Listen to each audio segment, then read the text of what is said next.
a gente puxa de lá de Nova York, a partir de agora, para conversar conosco, o nosso correspondente da Band News FM, Mário Vitor Rodrigues, para contar como é que está sendo o day after aí nos Estados Unidos, depois das palavras de Donald Trump sobre essa tensão envolvendo Estados Unidos e Irã. Muito bom dia para você, Mário. Bom dia, Felipe, tudo bem? Bigato, Andreasa. Opa. Olha, excepcionalmente estou em Washington. Opa! E o clima aqui foi um clima tenso nos últimos dias, né? Desde a quinta-feira passada, uma apreensão, aí, uma expectativa por possíveis retaliações por parte do Irã. A retaliação aconteceu, os ataques aconteceram, 2 ataques em 2 bases ali no Iraque, uma perto de Bagdá e outra mais ao norte. Só que a verdade é que o estrago não foi tão grande. Donald Trump, o presidente americano, já deu a dica na madrugada anterior. Hoje é quinta-feira, madrugada de terça, ele já botou um tweet dizendo "so far, so good", algo como, olha, até aqui tudo bem. E ontem, no depoimento, no pronunciamento dele, melhor dizendo, eu fiquei bastante impressionado, sabia, Felipe? Porque ele adotou um tom presidencial, abriu a fala dizendo: enquanto eu for presidente dos Estados Unidos, o Irã não terá uma bomba atômica.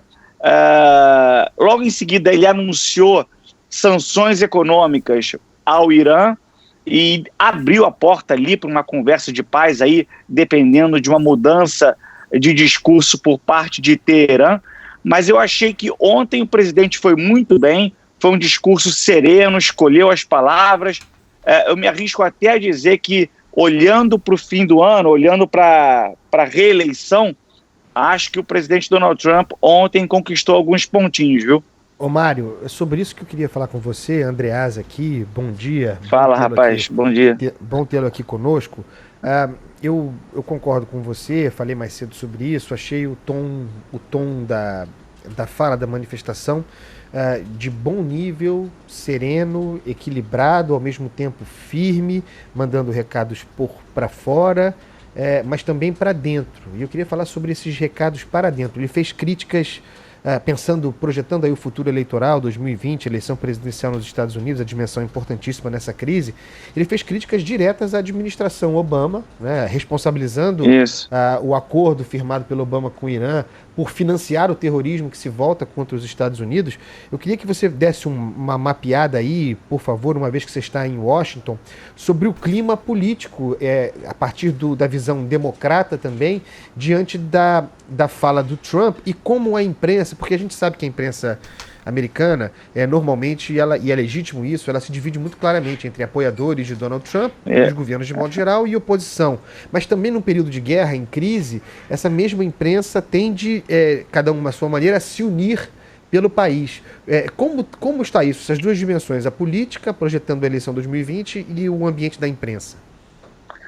Olha, Andreasa, em relação à política, a verdade é que o Donald Trump, a questão é a seguinte: o general Soleimani não se discute. Há décadas ele desafia os Estados Unidos. De fato, ele articulou uma série de situações nefastas.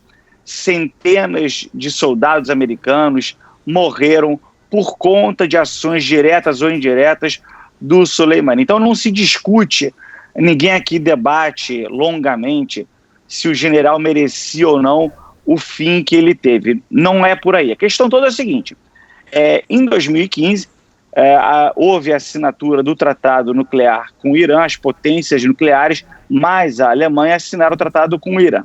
A crítica desde então dos republicanos era a seguinte: olha, esse tratado é frouxo, ele abre a porta para que o Irã, em até 15 anos, o Irã poderá construir a sua bomba nuclear. E isso não é bom. Questão que o Trump assumiu a presidência, em maio de 2018 ele sai do tratado, ele começa a asfixiar o Irã, acuado, começa a querer trazer esse imbróglio para um palco internacional, essa coisa de mísseis em refinaria na Arábia Saudita, derrubar drone no Estreito de Hormuz. Bom, a questão é a seguinte: Com essa situação de agora, vamos lembrar que há 2, 3 dias o governo do Irã anunciou que, olha, tratado para a gente agora acabou. Resumo da ópera.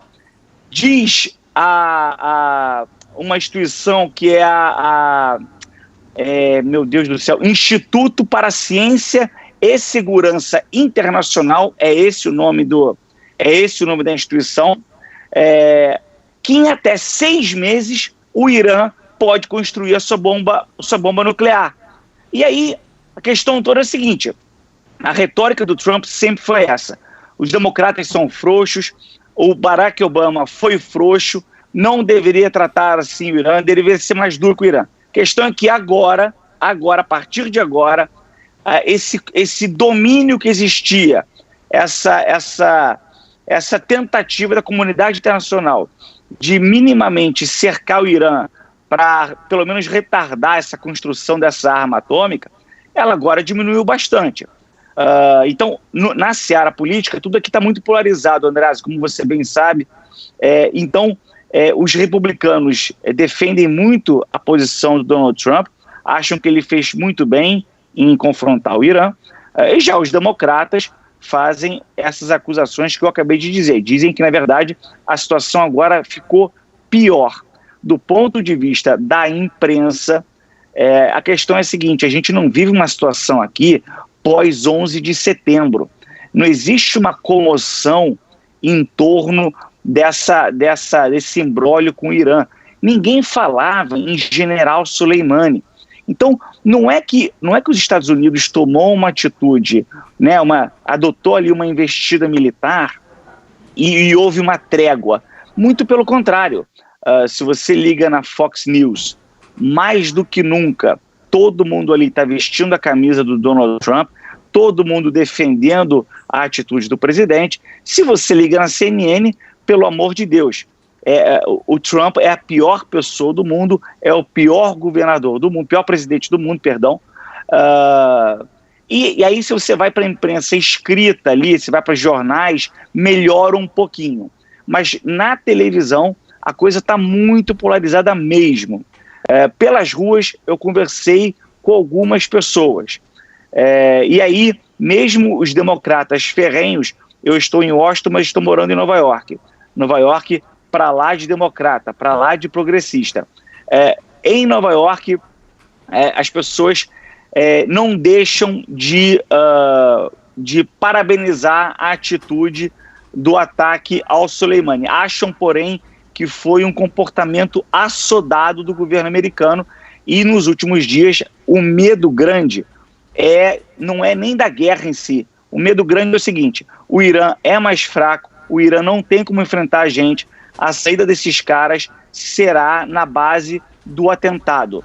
E aí o grande medo mesmo é esse, do atentado, da guerrilha, das coisas, do enfrentamento fora do script. Mário, esse é o grande medo. Oi. Eu queria te perguntar sobre isso, você já entrou num assunto, me parece um dado importante. Você falou, comentando o pronunciamento do Trump ontem, so far so good. Se for isso, tá bom. Nós fizemos o ataque, eliminamos alguém, no caso Soleimani, que considerávamos, com base nos fatos, um agente terrorista, e vocês, Irã, responderam desta maneira, tá bom, do ponto de vista militar, ficamos assim, se vocês pararem por aí, nós paramos por aqui. Isso do ponto de vista de Estado, de regimes, de governos. Mas tem também essa dimensão terrorista. Isso. Né? Quer dizer, o fato de que é sabido também que o Irã financia células terroristas, e não há muita dúvida, eu não tenho dúvida de que Soleimani agia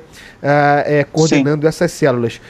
Do ponto de vista de Estado, de que maneira os Estados Unidos se prepara para algo que parece inevitável, alguma escalada de ataque terrorista, Mário?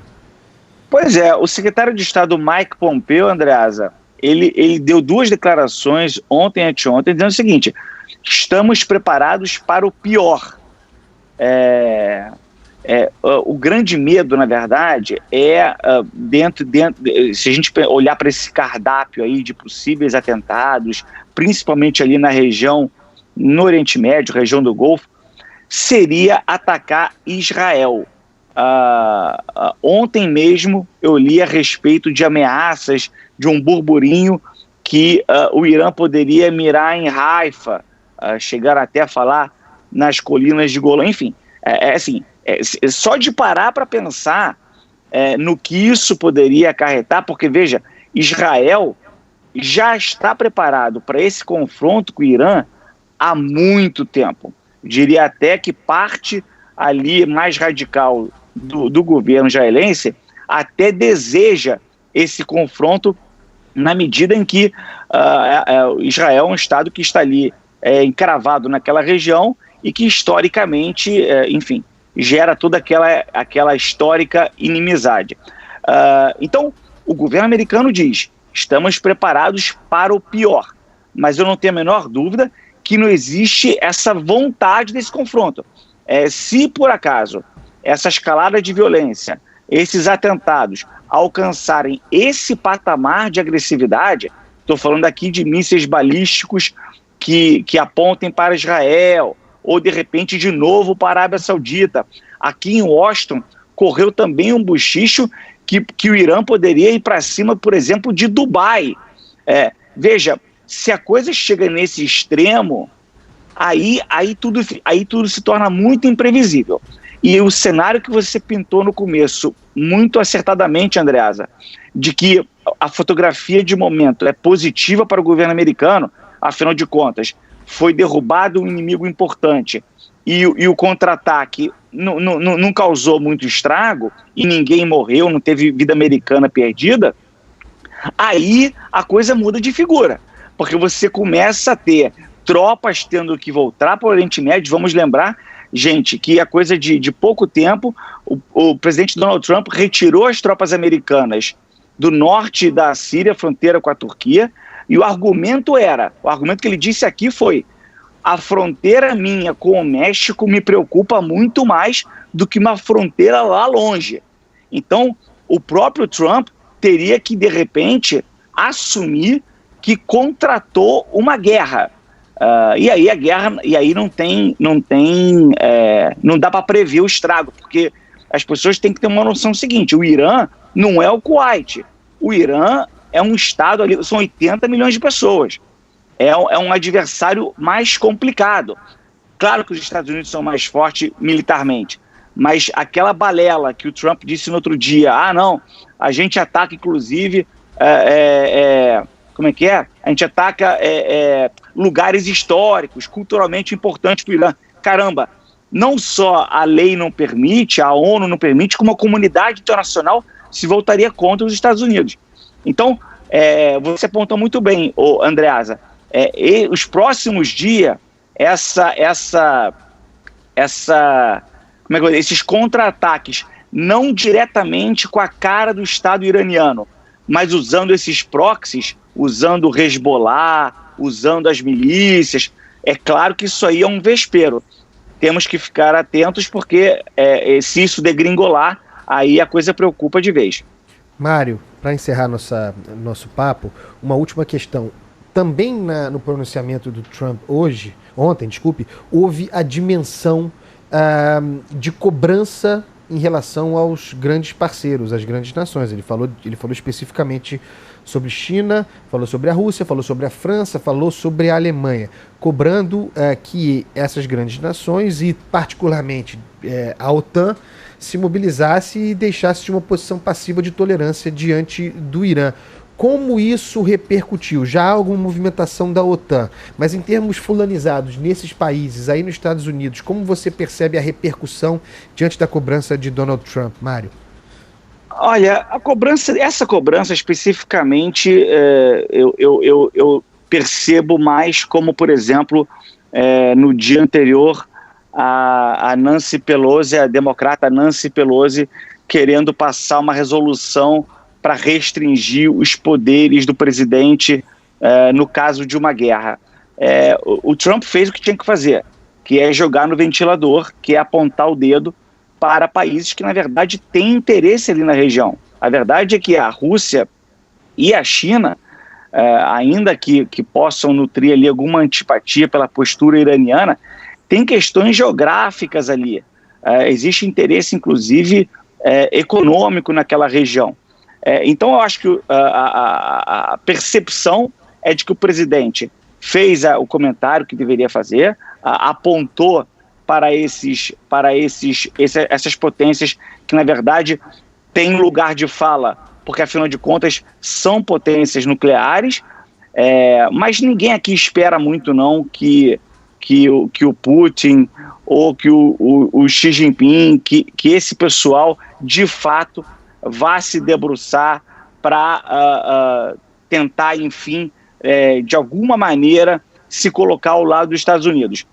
Se a gente pensar na Europa, pelo contrário, a França, que há tempos, né, o governo Macron, há tempos, olha com desconfiança para o governo americano. A gente sabe que o presidente Donald Trump, ele não é muito bem quisto ali na comunidade europeia, seja o Macron, seja também a Angela Merkel. A postura desses países, quando houve o ataque ao general Soleimani, vitimando o general Soleimani, o primeiro comentário, o primeiro sinal dessas nações, dessas duas especificamente, França e Alemanha, foi até num tom crítico. Se mostraram preocupados e ali pediram uma calma.